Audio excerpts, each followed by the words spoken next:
Assalamualaikum warahmatullahi wabarakatuh. Apa kabar jamaah semua? Sehat? Jamaah TV One dimanapun berada, di studio, di rumah, dalam perjalanan, tidak ada kata yang paling indah untuk mengungkapkan syukur kepada Allah selain ucapan Alhamdulillahi Rabbil Alamin. Senantiasa bersolawat kepada Rasulullah SAW. Allahumma salli ala Sayyidina Muhammad wa ala ali Sayyidina Muhammad. Di antara nikmat terbesar Allah untuk kita, di samping Dia kasih kita kesempatan berada di bulan suci Ramadan, dan nikmat yang besar lainnya adalah bisa bersama dengan guru-guru orang-orang soleh. Alhamdulillah hadir bersama kita pada subuh penuh berkah ini adalah guru kita Al-Mukarram Ustaz Ade dan Ustaz Ucu. Alhamdulillah Ustaz Ucu sehat? Alhamdulillah. Barokah selalu. Ustaz Ade sehat? Masya Allah. Tabarakallah. Jamaah, boleh saya bercerita? Masih fokus? Hilangkan pikiran tentang baju hari raya dulu. Ada satu kelas. Di situ berisi lebih kurang 30 siswa. Lalu kemudian seorang guru melihat ada satu murid yang tidak hadir, absen. Esok harinya ini anak ditegur habis oleh guru. Kamu kenapa enggak hadir? Nanti kamu tidak naik kelas, pelajaran enggak masuk. Bagaimana orang tua kamu sudah sayang? Pokoknya habis. Tapi ada satu anak, absennya sudah 10 hari enggak hadir. Guru diam aja. Kenapa guru diam? Karena ada peraturan yang tidak hadir 12 hari langsung drop out. Kira-kira sebenarnya guru sayang pada yang tidak hadir 1 hari atau yang 10 hari? Memang kalau belum sahur susah nangkap.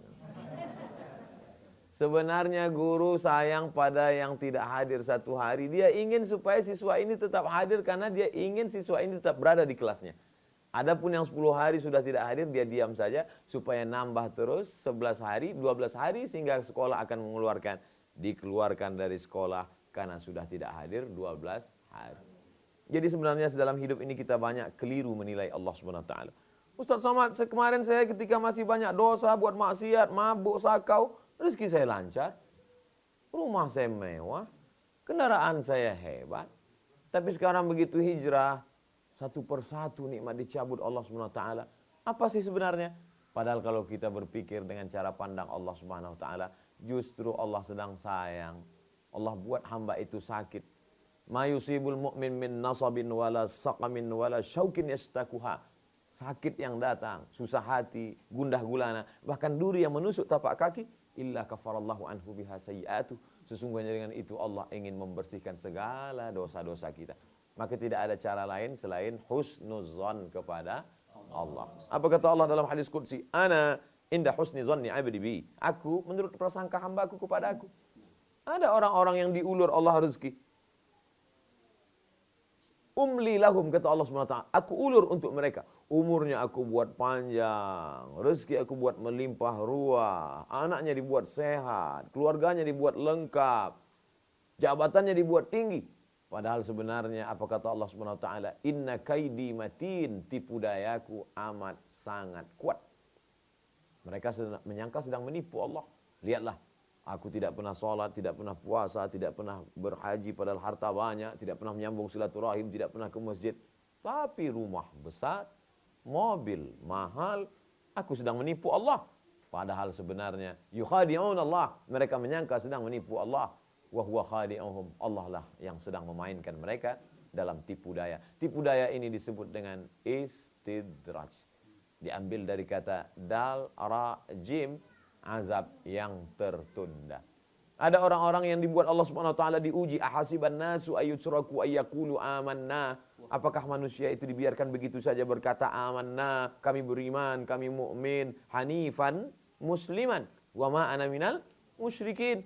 Saat itu dia berkata asyhadu an la ilaha illallah wa asyhadu anna muhammadar rasulullah. Tiada Tuhan selain Allah, Muhammad adalah Rasulullah. Saat kita berani berkata aku beriman, pada saat itu kita sedang berkata ujilah aku ya Allah. Maka tidak ada yang dapat kita ungkapkan selain berikan aku kekuatan. Hasbunallah wa ni'mal wakil, ni'mal maula wa ni'man nasir, wala haula wala quwata. illa billah. Ketika kita mengaku bahwa kita tidak punya kuasa, tidak punya daya upaya, saat itulah Allah akan menurunkan pertolongan kepada kita. Mudah-mudahan kita selalu ditolong Allah Subhanahu wa taala. Innallaha la yumli lizalim.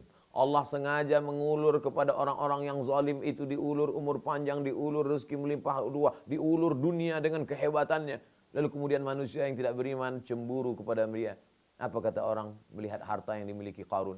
Ya laita lana mithla ma utiya Qarun. Andai kami punya harta seperti harta Qarun. Lalu Qarun dengan bangganya berkata, innama utituhu ala ilmin indi. Istana yang megah ini adalah karena etos kerjaku. Hartaku yang banyak inilah karena kehebatan manajemen ekonomiku. Tapi berakhir dengan sampai hari ini belum pernah ada orang yang memperkenalkan diri kepada saya. Assalamualaikum Ustaz Somad, perkenalkan nama saya Qarun. Semuanya orang takut dan malu. Walaupun harta ditenggelamkan. Ada suatu tempat di Mesir namanya Provinsi Fayyum. Di situ ada sebuah danau. Disitulah tenggelamnya istana Qarun. Lengkap dengan kunci-kuncinya yang tidak bisa dipikul oleh lelaki-lelaki perkasa pada zaman itu. Hancur, hilang semuanya. Sampai-sampai begitu ada orang di Nusantara, di Indonesia, di Jakarta, di Bandung, di Surabaya, di Medan. Ketika mereka menggali tanah, tiba-tiba cangkol mereka berbunyi. Pup. Begitu digali ternyata ada periuk emas. Dan mereka berkata, ini adalah harta Qarun. Gimana mungkin Qarun di Mesir, rice cookernya sampai ke tempat kita? Saking kan banyak hartanya. Tapi rupanya itu semua hanyalah azab yang tertunda untuk dia. Begitu juga dengan Fir'aun yang gagah perkasa. Ada seorang laki-laki. Dia berkuasa di atas muka bumi ini 400 sana. 400 sana tahun. 400 sana 400 tahun. Bukan 1, 2, 5 periode. 400 tahun. Bayangkan itu SPPD-nya berapa. Lalu kemudian sampai masanya datanglah seorang nabi yang diutus Allah Subhanahu wa taala kepada dia, sembahlah Allah. Lalu dengan senyum dia berkata, apa katanya? Rabbun ghairi. Apakah? Rabbun, Rabb, Tuhan, Allah. Ghairi, selain aku. Rabbun ghairi, adakah Tuhan selain aku? Ternyata orang kalau lama dipuja-puji, diagungkan, dimuliakan, disanjung-sanjung, akhirnya dia merasa dirinya Tuhan. Padahal dia hantu. Rabbun ghairi, adakah Tuhan selain aku? Muncul angkuhnya, muncul egonya. Laki-laki itu yang angkuh gagah perkasa dengan sombongnya berkata, apa ada Tuhan selain aku? Rasul utusan Allah itu pergi karena sudah menyampaikan risalah pesan Allah yang dibawa oleh malaikat. Bagaimana cara Allah menghukum dia?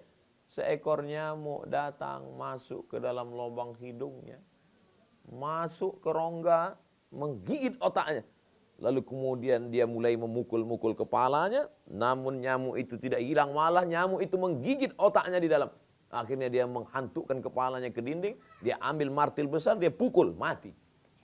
Allah Ta'ala ingin menunjukkan sehebat apapun kuasamu, hai orang yang sombong. Ketika aku tidak menghendakimu, begitu mudahnya aku mematikanmu. Mati hanya karena seekor nyamuk. Si fulan mati disambar petir. Gagah. Hebat kan? Mau mati disambar petir? Nauzubillah, nauzubillah. Tapi kalau matinya, kenapa? Itu yang gagah perkasa, yang hebat, yang berkuasa 400 tahun, itu matinya kenapa? Digigit nyamuk. Nauzubillah, tsumma nauzubillah. Begitulah kalau Allah sudah tidak menghendaki. Kita berharap jangan sampai kita termasuk orang yang tidak dikehendaki Allah Subhanahu wa taala. Kita berharap kehendak Allah dengan kehendak kita sama. Kehendak kita maunya tidur lelap, tapi Allah ingin berkata bangunlah, dan kita bangun untuk bersahur. Maka kita satukan kehendak kita dengan kehendak Allah supaya kita termasuk orang yang dikehendaki Allah. Jangan kemana-mana, kita akan lanjutkan setelah yang satu ini.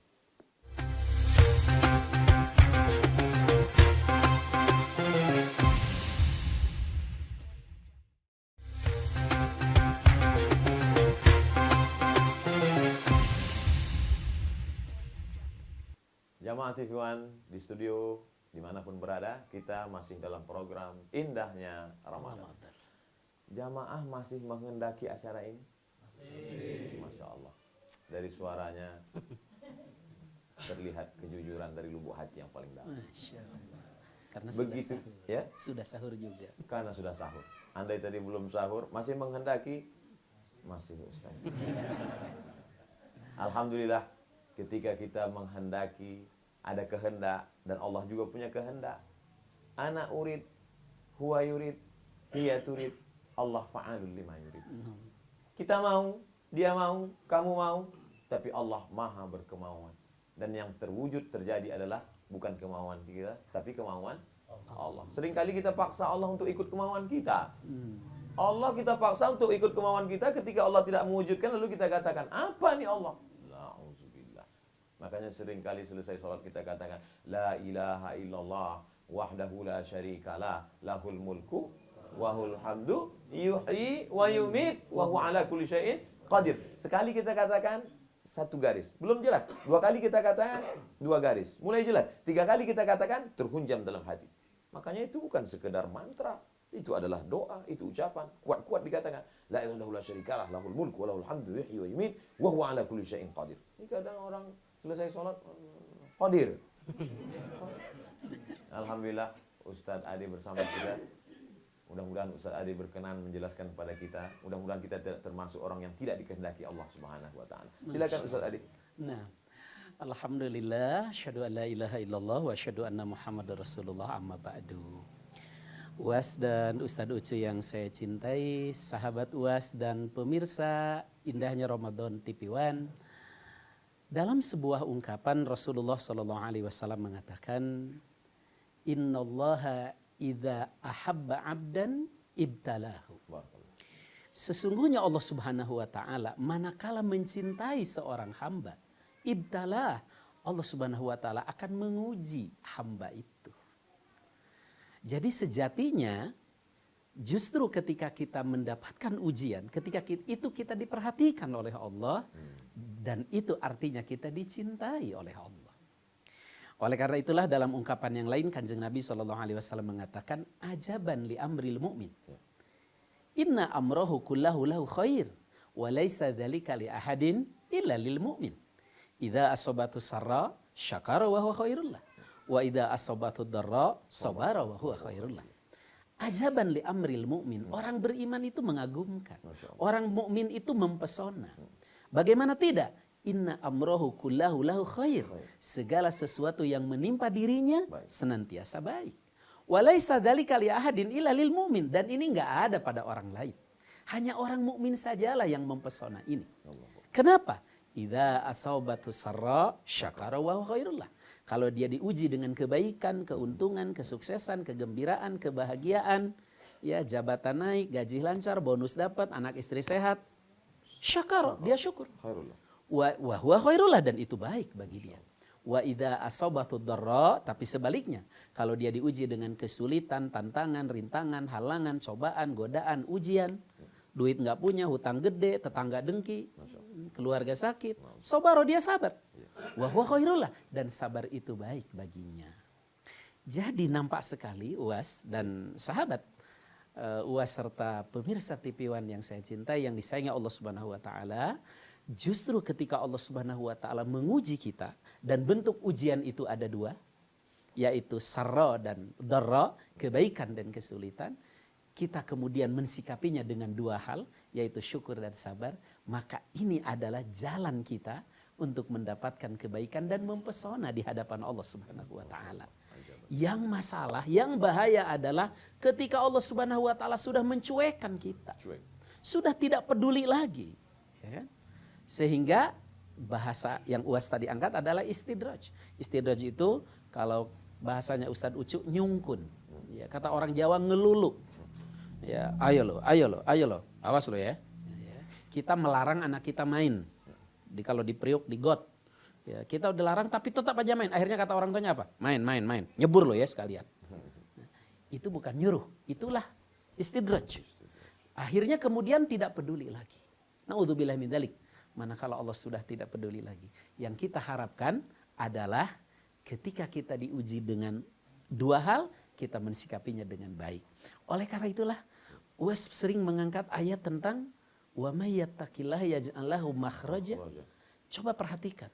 Janji Allah kepada orang bertakwa bukan tidak diberikan ujian, tapi diberikan solusi atas ujian. Bukan tidak diberikan cobaan, tapi diberikan kesabaran atas cobaan itu. Wa basyiris sabirin. Ya, maka setiap ujian, setiap tantangan, setiap cobaan hakikatnya adalah rasa cinta Allah Subhanahu wa taala kepada kita. Tadi di awal UAS sudah menyinggung bahwa itu menjadi kafaroh, kiparat atas dosa-dosa kita. Bahkan sekecil apapun, hatta tertusuk duri sekalipun, itu akan berbuah pengampunan dari Allah Subhanahu wa taala. Oleh karena itu, Bapak Ibu, pemirsa TV One yang disayangi Allah Subhanahu wa taala, maka jangan pernah kecewa ketika menghadapi ujian. Tapi sikapilah dengan syukur dan sabar, niscaya itulah mempesonanya seorang mukmin dan itu tanda Allah masih memperhatikan kita. Itu artinya kita masih disayangi Allah Subhanahu wa taala. Kita berlindung jangan sampai dicuekin, tidak dihiraukan, naudzubillah min dzalik, atau diberikan istidraj, dilulu. Ya, diberikan sesuatu tapi bukan rahmat, namun sejatinya adalah laknat. Naudzubillah min dzalik. Ramadan adalah bulan yang paling tepat untuk kita menjadikannya sebagai sarana menjadi mukmin yang mempesona, yang diuji apapun oleh Allah senantiasa baik. Barangkali UAS bisa menambahkan. Masya Allah, Ustaz Ade memberikan kita melihat dari sisi yang berbeda. Selama ini kita menganggap kalau ada uang, ada jabatan, ada harta benda, berarti Allah sayang dengan kita. Kalau tidak ada uang, dalam keadaan sulit ekonomi, banyak musuh, berarti Allah benci pada kita. Kalla, tidak seperti itu. Lihatlah dari sisi yang lain. Padahal sebenarnya inilah yang membuat orang kadang setelah hijrah dari perbuatan dosa, lalu dia mengutuk. Kalau sekedar mengutuk nasib baru satu dosa, ini mengutuk Allah Subhanahu wa taala. Dulu saya sebelum hijrah hidup saya enak aja, adem ayam, sekarang kok gini Ustaz? Komplainnya ke Ustaz lagi. Na'udzubillah. Padahal sebenarnya begitu cara Allah untuk menghapuskan segala dosa-dosanya di masa yang lalu. Hatta yamshi 'alal ardi ma kanat 'alaihi khati'ah. Ada orang yang dibuat Allah begitu dia buat dosa langsung sakit. Dibuat Allah dosa langsung hilang. Dan dibuat Allah langsung kebakaran. Dibuat Allah langsung supaya apa? Hatta yamshi 'alal ardi ma kanat 'alaihi khati'ah. Sampai dia berjalan di atas muka bumi tidak ada dosanya sedikit pun karena dia bersih sebersih-bersihnya. Tapi ada pula sebaliknya orang yang dibiarkan Allah Subhanahu wa taala, biar aja numpuk dosanya sekalian supaya apa? Supaya ketika masuk dalam neraka jahanam langsung sampai ke kerak-keraknya. Khalidina fiha abada. Nauzubillah. Sebenarnya setelah ngaji itu, apakah setelah kita hijrah ngaji dekat dengan ulama mujalawatus shalihin, apakah setelah itu kita tidak lagi diuji Allah taala? Justru ujian datang silih berganti. Lihatlah bagaimana ujian yang datang kepada Nabi Ibrahim alaihissalam. Nabi, makanya kata Allah, faqasusil qasasa, ceritakan kisah-kisah itu wahai Muhammad SAW. Gunanya apa? La'allahum yatafakkarun. Kisah yang disampaikan Ustaz Ucu, kisah yang disampaikan Ustaz Ade, sebenarnya untuk mengajak kita berpikir. Karena kalau lampu mematikannya cukup dengan stop kontak, hidup.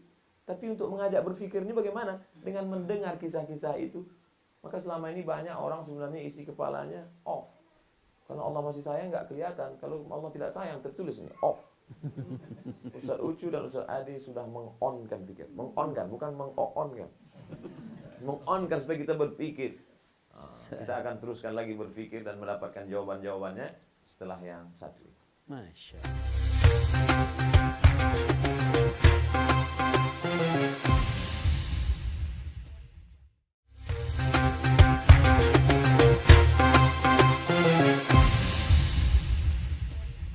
Jamaah TV One dimanapun berada, kita masih dalam program Indahnya Ramadan. Rasulullah SAW itu tidak hanya bicara searah. Beliau tidak membuka ruang untuk pertanyaan hanya pada khutbah Jumat saja. Bahkan banyak jawaban-jawaban itu dari pertanyaan jamaah. Yas'alunaka 'anil khamri wal maisir. Mereka bertanya kepadamu tentang khamar dan judi. Yas'alunaka madza yunfiqun. Mereka bertanya kepadamu tentang apa yang mesti mereka infakkan. Yas'alunaka 'anil ahillah. Mereka bertanya kepadamu tentang anak bulan. Yas'alunaka 'anil mahyid. Mereka bertanya kepadamu tentang menstruasi. Idza sa'alaka ibadi anni fa inni qarib. Kalau mereka bertanya kepadamu tentang aku, katakan aku itu dekat. Nah, tentu jamaah dari ulasan yang disampaikan oleh Ustaz Ade dan Ustaz Ucu, ada yang mengganjal di pikiran. Jangan tanya sendiri, jawab sendiri, nyasar sendiri. Nah, insya Allah Ustaz-Ustaz kita tidak pernah marah kalau ditanya. Mereka akan memberikan jawaban yang terbaik menurut Al-Quran dan Sunnah Rasulullah SAW. Baik, jamaah ada yang ingin ditanyakan? Masya Allah, semuanya mau bertanya Ustaz. Ustaz Ade, Ustaz Ucu, ini respon jamaah luar biasa. Padahal biasanya jamaah kalau habis sahur itu ada yang mau ditanya, semua nggak ada. Tapi hari ini Masya Allah, tabarakallah. Baik, bapak-bapak dulu. Mungkin harus dipilih karena semua banyak sekali banyak. Baik Bapak, silakan. Assalamualaikum warahmatullahi wabarakatuh. Nama saya Yusuf Tahir. Saya mau bertanya ke Ustadz Ucu. Ustadz, anak yang soleh tadi dijelaskan adalah rezeki. Lalu bagaimana cara seorang anak menyikapi orang tua yang tidak bisa mensyukuri rezeki yang Allah berikan? Anak soleh adalah rezeki. Bagaimana menyikapi orang tua yang tidak mensyukuri rezeki dari Allah? Nah, ini jawabannya luar biasa. Ditujukan kepada Ustaz Ucu. Baik, kita tahan dulu. Ibu banyak sekali tadi. Baik, Ibu, silakan. Assalamualaikum warahmatullahi wabarakatuh, Ustadz. Nama saya Gemilang. Saya mau bertanya, Ustadz, bagaimana ciri-ciri istri yang solehah? Boleh ditanyakan ke Ustadz Ade? Baik, kita dengarkan jawaban dari Ustaz Ucu. Bagaimana sikap seorang anak yang orang tuanya tidak mensyukuri nikmat Allah, nikmat rezeki punya anak. Gimana kira-kira Ustaz Ucu? Alhamdulillahirrabbilalamin. Ibnul Qayyim Az-Zauziyah beliau menyampaikan, Ida ro'aita mas'alatan fil walad pandur arba'an. Apabila engkau melihat masalah yang tidak beres-beres di anak, maka lihatlah 4 hal. Dan di antaranya adalah apa? Ida ro'aita pandur abawahu, orang tuanya. Terkadang anaknya soleh, itu orang tuanya itu jadi terus bermasalah itu. Jadi artinya ketika ada proses nanti, ketika orang tua tidak mensyukuri kenikmatan yang ini anak lama-lama juga akan ada perubahan sikap. Makanya ketika kita berbicara tentang anak itu berbicara dengan konsep orang tua. Makanya dalam keterangan tadi pandur arbaan, lihat 4 hal. Dan diantaranya adalah apa? Posisi orang tua ketika tidak mensyukuri nikmat yang diberikan oleh Allah dari anak yang soleh ini. Ini salah satu diantara pabi'ayi ala irobbikum atukadziban. Kenapa? Karena kan untuk menjadikan anak soleh itu kan prosesnya lama.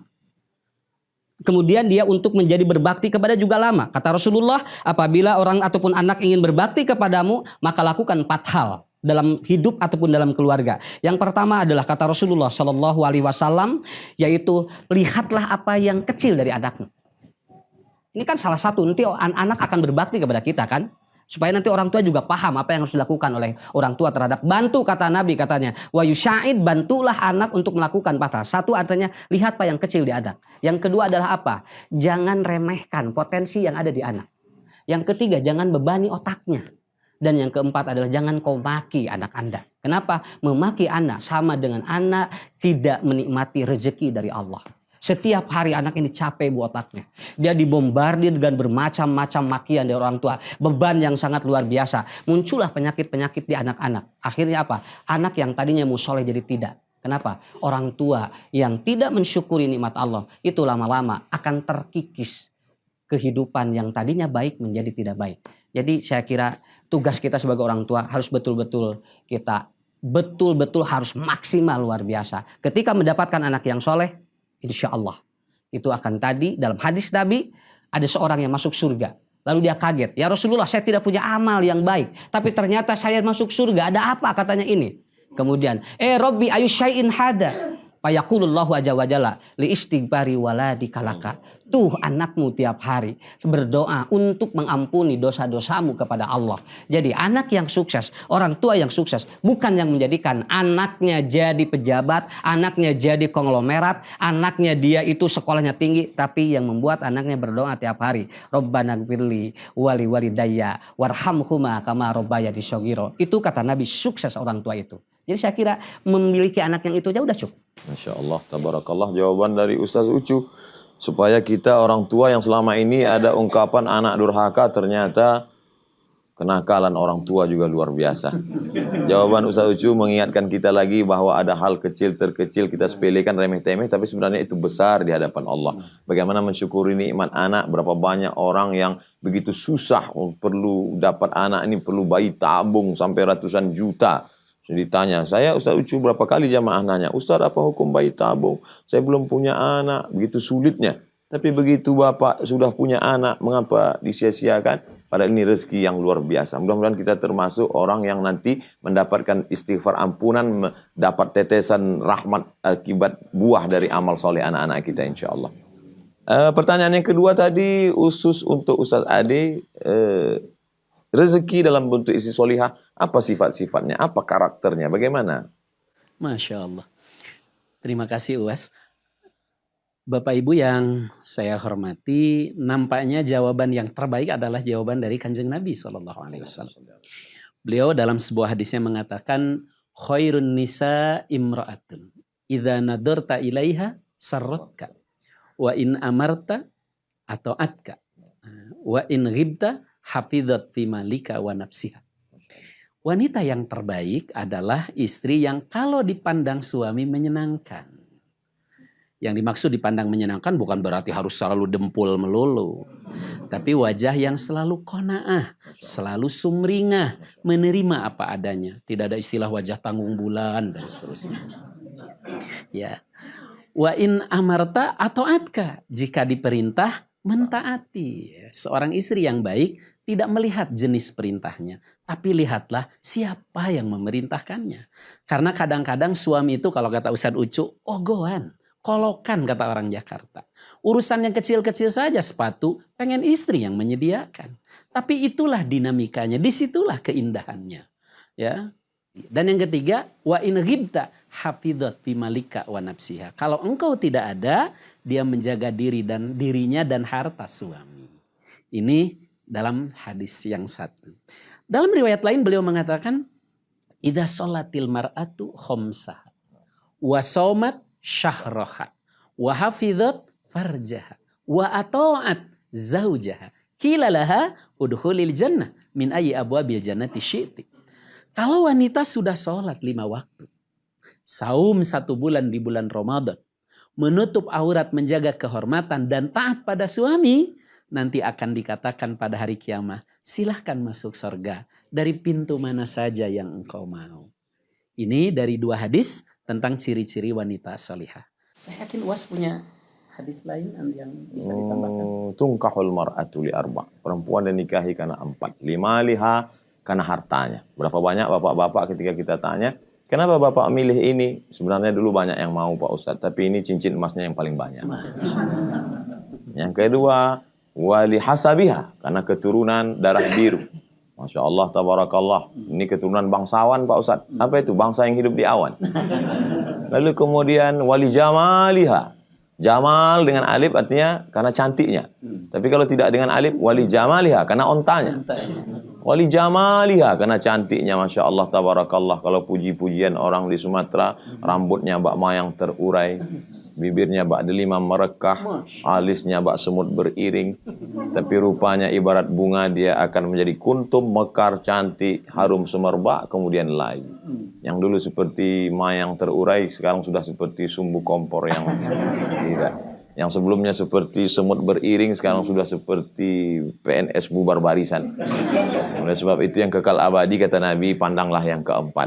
Kalau kau nikah dia karena hartanya, harta akan binasa. Kalau karena sukunya, karena mungkin hari ini dia bangsawan, dihormati, besok semua gelar-gelar itu akan dicopot karena dia sudah melanggar pantangan. Kalau kau nikahi karena rupa, bentuk rupa akan berubah. Seiring zaman dia akan berganti. Maka ada sesuatu yang kekal abadi, wali diniha, karena agamanya, fazfar bidzatid din, pandanglah karena agamanya, taribat yadaka, maka insya Allah engkau akan selamat. Tapi orang memahami rezeki itu kembali lagi karena harta. Dia dinikahi karena hartanya, laki-laki juga diterima.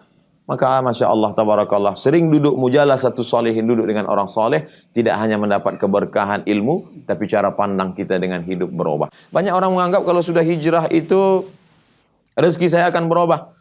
Tapi justru Ustaz Somad katanya kalau hijrah rezeki berubah, sekarang saya sudah hijrah, malah rezeki saya berkurang. Karena pandangannya salah, yang dianggapnya rezeki hanyalah gajinya, uang bulanannya, uang korupsinya, uang hasil, uang sundul, uang sipak, uang tunjang, uang tanduknya.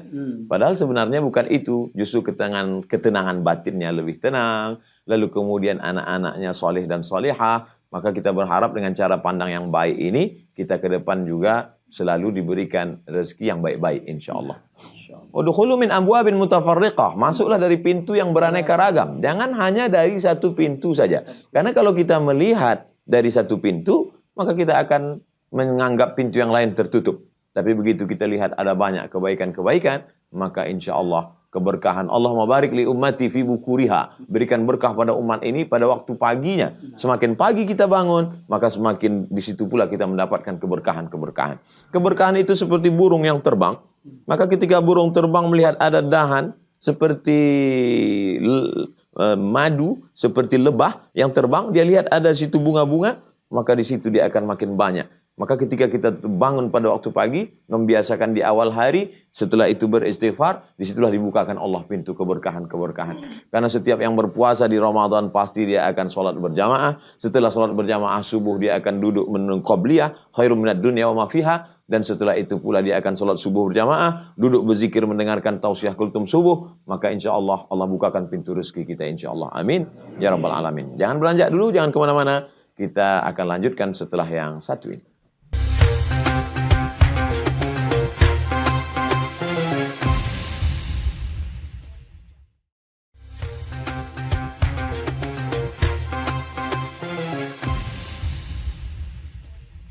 Jamaah TV One dimanapun berada, di studio kita masih bersama indahnya Ramadan.